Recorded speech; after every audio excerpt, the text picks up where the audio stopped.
আসিয়াকে যারা মানে ধর্ষণ করেছে তাদের সর্বোচ্চ মানে শাস্তি হচ্ছে মৃত্যুদণ্ড, তাদের মানে মৃত্যুদণ্ড চাই। আর দ্বিতীয়ত হচ্ছে 90 দিনের মধ্যে ফাঁসি চাই। তো আমরা এটাই বলতে চাই যে যারা নরপিশাচের মতো এভাবে আসিয়াকে ধর্ষণ করেছে তাদের আমরা সর্বোচ্চ শাস্তি চাই। আমাদের যে গত জুলাই অভ্যুত্থান হয়েছে, জুলাই অভ্যুত্থান পরবর্তী আজকে প্রায় 7 মাস হতে চলেছে। আমরা দেখতে পাচ্ছি যে 7 মাসে আমাদের দেশের নাগরিকদের যে সর্বপ্রথম বা মূল আকাঙ্ক্ষা সেটি হচ্ছে জননিরাপত্তা।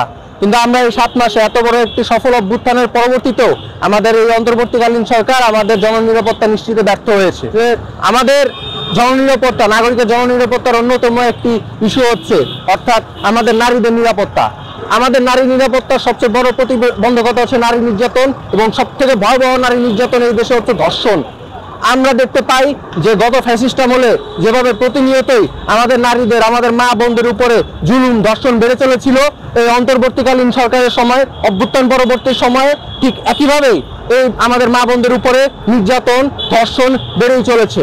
এরই সব থেকে সম্প্রতি উদাহরণ হচ্ছে আমাদের ছোট বোন আসিয়া। আমরা দেখতে পেলাম এই আসিয়ার উপরে নির্মমভাবে এই 3টা নরপশু মিলে আসিয়াকে গণধর্ষণ করেছে। এই আসিয়ার পূর্ববর্তী সময়েও এই গত 7 মাসে আমরা অনেকগুলো খবর, অনেকগুলো ভাইরাল নিউজ পেয়েছি ধর্ষণের, কিন্তু এখন পর্যন্ত আসলে কোনো একটা ঘটনারও সেরকমভাবে সুষ্ঠু বিচার কার্যকর হয় নাই, যে কারণে এই ধরনের ধর্ষণের ঘটনা প্রতিনিয়ত বেড়ে চলেছে।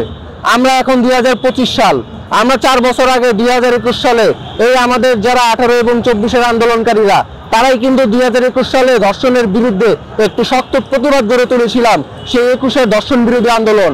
সেখানে আমরা দাবি করেছিলাম যে ধর্ষণের সর্বোচ্চ শাস্তি ফাঁসি নিশ্চিত করা হোক, এবং এই শাস্তি নিশ্চিতের জন্য দ্রুত বিচার ট্রাইব্যুনাল গঠনের মাধ্যমে দ্রুততর সময়ের মধ্যে এই শাস্তিগুলো কার্যকর করা হোক। কিন্তু আমরা দেখতে পেলাম যে 21 সালের পরবর্তীতে 4 বছর সেই ফ্যাসিস্ট আমল এবং ফ্যাসিস্ট আমলের পরবর্তী 7 মাস এখানে আমাদের সেই দাবির বাস্তবায়ন নিয়ে ন্যূনতম কার্যকর ভূমিকা কোনো সরকারই পালন করে নাই। এই আজকে কিছুক্ষণ আগে হাইকোর্ট থেকে একটি নির্দেশনা দেওয়া হয়েছে মাগুরার ঘটনাতে 6 মাসের মধ্যে শাস্তি কার্যকরের জন্য। আমরা বলতে চাই এই 7 মাসে এই ধর্ষণের ঘটনা কি একটা ঘটেছে? আপনারা নিছক একটা ঘটনাকে কেন্দ্র করে তাও 6 মাসের মধ্যে শাস্তি কার্যকরের কথা বলছেন কেন? আমাদের দেশের আইন কেন কোনো ধরনের পরিবর্তন করা হয় নাই? কেন ধর্ষণ বিরোধী আইন শক্তভাবে কার্যকর করার কোনো প্রস্তাবনা, কোনো পরিকল্পনা আমাদের প্রশাসন থেকে বলা হচ্ছে না? কেন শুধুমাত্র একটা ঘটনা কেন্দ্র করে তাও 6 মাসের কথা বলা হচ্ছে? দ্রুত বিচার ট্রাইব্যুনাল নিশ্চিতের মাধ্যমে ধর্ষকের শাস্তি, সর্বোচ্চ শাস্তি মৃত্যুদণ্ড নিশ্চিত করতে কি বাধা রয়েছে এটা আমরা জানতে চাচ্ছি। আগের যতগুলো সরকারের আমলে ধর্ষণের ঘটনাগুলো ঘটেছে আমরা যদি পরিসংখ্যান ঘাটাই, প্রত্যেকটা পরিসংখ্যানে আমরা দেখতে পারবো যে বেশিরভাগ ঘটনার পিছনে কোনো না কোনো বড় রাজনৈতিক বল জড়িত ছিল, কোনো না কোনো রাজনৈতিক ছত্রছায়ায় ধর্ষকরা প্রতিনিয়ত ছাড়া পেয়েছে। আমি বলতে চাই অভ্যুত্থান পরবর্তী সময় এমন কোন রাজনৈতিক শক্তি, এমন কোন রাজনৈতিক বাধা রয়েছে যারা ধর্ষকদের শাস্তি বাস্তবায়নে বাধা হয়ে দাঁড়িয়েছে? এই ইস্যুতে, ধর্ষকের সর্বোচ্চ শাস্তির ইস্যুতে আমরা দেখতে পাই যে সকল মতাদর্শের, সকল আন্দোলনকারী, সকল মতাদর্শের সকল মানুষ ঐক্যমত পোষণ করেছে যে ধর্ষকের সর্বোচ্চ শাস্তি অবশ্যই বাস্তবায়ন করতে হবে তার দ্রুততম সময়ের মধ্যে। কিন্তু আমরা একটি অদৃশ্যমান কারণে দেখতে পাইতেছি যে এই ইন্টারিম গভর্নমেন্ট যে আমাদের জুলাইয়ের আন্দোলনকারীদের ম্যান্ডেট নিয়ে তারা ক্ষমতায় এসেছে, এরপরও তারা এই ধরনের কোনো বাস্তবসম্মত কোনো কার্যকর সিদ্ধান্ত নিচ্ছে না। আমরা এই ধরনের এই যে হঠকারী, যে আমাদের জননিরাপত্তার যে ভোগান্তি বা জননিরাপত্তার ভোগান্তি লাঘবে আমাদের যে ইন্টারিম গভর্নমেন্ট এবং আমাদের স্বরাষ্ট্র উপদেষ্টা কোনো কার্যকরী পদক্ষেপ নিচ্ছে না, এটার তীব্র নিন্দা এবং প্রতিবাদ জানাচ্ছি। এই প্রেক্ষিতে আজকে আমরা ফার্মগেট মোড়ে, রাজধানী ফার্মগেট মোড়ে আমাদের আসিয়া মঞ্চের কার্যক্রম শুরু করেছি। আমরা এই মঞ্চের মাধ্যমে ধর্ষকদের সর্বোচ্চ শাস্তি মৃত্যুদণ্ড নিশ্চিত দেখতে চাই, এবং আমাদের এই যে ব্যর্থ স্বরাষ্ট্রমন্ত্রী, এই ব্যর্থ স্বরাষ্ট্র উপদেষ্টার দায় নিয়ে তাকে পদত্যাগ করতে হবে।